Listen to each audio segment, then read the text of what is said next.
اب جو آیت آ رہی ہے آیت نمبر 47 سورۃ البقرہ کی، جس میں اللہ رب العزت نے ارشاد فرمایا ہے کہ یا بنی اسرائیل اذکروا نعمتی التی، پہلے بھی آپ یہ آیت، یہی الفاظ اسی سورۃ البقرہ میں پڑھ چکے، دوبارہ ارشاد ہو رہا ہے یا بنی اسرائیل اذکروا نعمتی التی انعمت علیکم، اے بنی اسرائیل یاد کرو میری اس نعمت کو جو میں نے تم پر نازل کی تھی۔ دیکھیں انعمت علیکم، یہ جو انعمت لکھا ہے اس کو ذرا بتاتا چلوں، تا پیش تو، یہ جو لکھا ہے انعمت باب افعال سے ہے، انعما ینعم، انعما، انعما کے ساتھ جب یہ تو ضمیر لگتی ہے تو یہ تو ضمیر ہوتی ہے صیغہ واحد متکلم کی، جس کا مطلب یہ ہوتا ہے کہ میں نے انعام کیا۔ تو یہ بات میں نے یہاں پہ اس وجہ سے بتائی ہے کہ یہ زیر زبر پیش کا بڑا دھیان رکھا کریں۔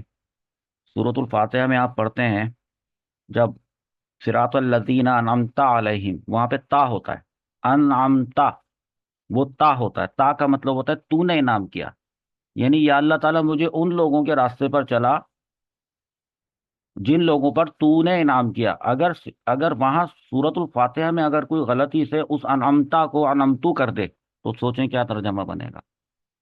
خدا نہ خواستہ، معاذ اللہ، نعوذ باللہ، انعمتا صراط الذین انعم تو کر دیں گے تو ہوگا کہ ان لوگوں کا راستہ جن پر میں نے انعام کیا۔ انسان یہ کہہ سکتا ہے کبھی؟ تو اگر غلطی ہو جائے گی، جان بوجھ کے کرے گا تو کفر ہو جائے گا، دائرہ اسلام سے خارج ہو جائے گا۔ اور جو ان باتوں کو ہلکا لے گا تو اللہ تعالیٰ بھی اس کو ہلکا کر دے گا۔ لہذا یہ تجوید اور تھوڑی بہت یہ ضمائر کا علم، یہ سیکھنا انسان پر ضروری ہے۔ یہاں پر اللہ رب العزت نے اپنی طرف اشارہ کیا کہ انعمت علیکم، اے یعقوب علیہ السلام کی اولادوں، میں نے تم پر جو انعام کیا، انعامات کیے، ان کو یاد کرو۔ مان نہیں رہے کوئی بات، بار بار اللہ رب العزت ان کی تاریخ ان کو یاد دلا رہا ہے۔ وَأَنِّي، اور بے شک میں نے فضلتکم، تم کو فضیلت دی، تم کو سپیریئر بنایا، تم کو اوپر کیا۔ فضلتکم، تم کو میں نے، پھر تو ضمیر آ رہی ہے یہاں پہ، فضلتو، میں نے کیا، کم، تم کو فضیلت والا، علی العالمین، تمام عالمین پر۔ یہ دور گزرا۔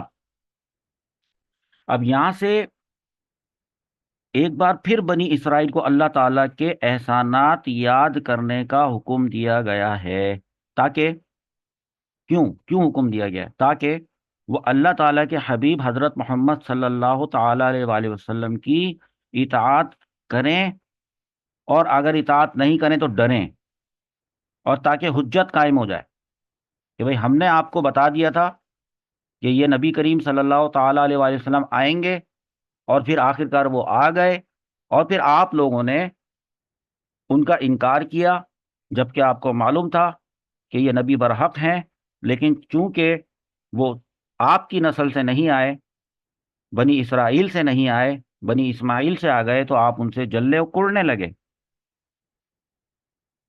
اچھا، یہ جو بنی اسرائیل جن سے خطاب اس آیت میں کیا جا رہا ہے، یہ وہ والے بنی اسرائیل ہیں جو حضور صلی اللہ تعالیٰ علیہ وآلہ وسلم کے نبوت کے اعلان کے وقت اس زمانے میں موجود تھے، اور انہیں اللہ تعالیٰ کی جو نعمتیں یاد کرنے کا حکم دیا جا رہا ہے وہ کون سی نعمتیں؟ نمبر ایک، تمام اہل زمانہ پر یہودیوں کو، بنی اسرائیل کو فضیلت دی گئی تھی، برتری دی گئی تھی۔ انہوں نے اس فضیلت اور برتری کا کیا کیا؟ انہوں نے اس فضیلت اور برتری کا یہ کیا کہ اللہ تعالیٰ کے بیٹے ہیں ہم تو بیٹے ہیں اللہ تعالیٰ کے، اور ہمیں جہنم یا دوزخ وہ ہم اس کے قریب سے بھی نہیں گزریں گے۔ ایک یہ، دوسرے یہ کہ ہم انسان ہیں، باقی جتنے بھی ہیں وہ سارے حیوان ہیں۔ ہمارے علاوہ وہ کہتے ہیں کہ باقی جتنے بھی ہیں عیسائیوں کو چھوڑ کے وہ سب حیوان ہیں، اور جب ان کو بتایا جاتا ہے کہ یہ تو انسان ہے، مسلمان، یہ تو سارے انسان ہیں، دیکھو بات کرتے ہیں، تو وہ کہتے ہیں کہ یہ انسان دراصل ہیں تو حیوان، لیکن دراصل یہ انسانوں کی طرح کی ایک مخلوق ہے۔ یہ بہت اس پہ یقین رکھتے ہیں۔ اسی وجہ سے جب میں یہ کھل کھل کے بات کرتا ہوں تو آپ کے جو سوشل میڈیا کے جو پلیٹ فارمس ہیں وہ میری ویڈیوز کو جو ہے وہ ڈیلیٹ کرتے ہیں اور ان پہ پابندی لگاتے ہیں اور اس کو ہیٹ اسپیچ کا نام دیتے ہیں. چلو ٹھیک ہے، دے دیں ہیٹ اسپیچ کا نام، لیکن میں تو اپنی بات اللہ کے حکم سے بیان کرتا رہوں گا کہ ان کے نزدیک ہم حیوان ہیں. یہ ان کو وہ برتری کا یہ مطلب لے رہے ہیں کہ اللہ تعالیٰ نے ان کو فضیلت دی. وَأَنِّي فَضَّلْتُكُمْ کا مطلب علی العالمین، تمام جہانوں پر برتری دی. تو وہ یہ سمجھ رہے ہیں کہ تمام جہان کے انسان، اگر وہ یہودی ہیں تو وہ انسان ہے، اگر وہ یہودی نہیں ہے تو پھر وہ حیوان ہے، سوائے عیسائیوں کے. اچھا، دوسری بات دریا میں راستہ بن جانا، یہ واقعہ آئے گا پورا، آپ کو پتا تھا. فرعون سے نجات ملی ان کو توریت ملی، بچڑے کی پوجا کرتے تھے، اللہ تعالیٰ نے معاف کر دیا. اور اس کے بعد ان کے ایک گروہ کو مرنے کے بعد پورا کا پورا گروہ دوبارہ زندہ کر دیا.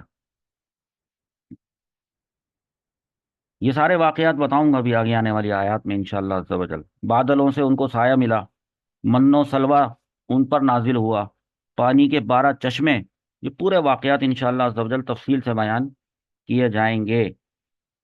انی فضلتکم علی العالمین، اس سے مراد یہ ہے کہ اس سے مراد یہ ہے کہ بنی اسرائیل کو ان کے زمانے میں فضیلت عطا کی گئی تمام لوگوں پر.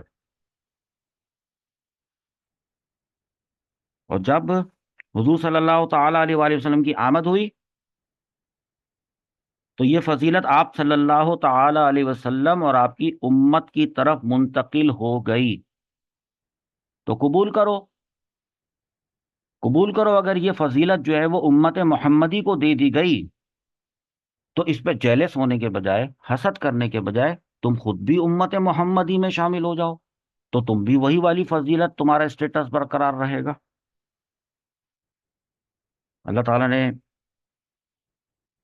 ایک دوسرے مقام پر ارشاد فرمایا ہے سورہ آل عمران کی آیت نمبر 110 میں کہ کنتم خیر امت اخرجت للناس، اے مسلمانوں تم بہترین امت ہو جو لوگوں کی ہدایت کے لیے ظاہر کی گئی ہے.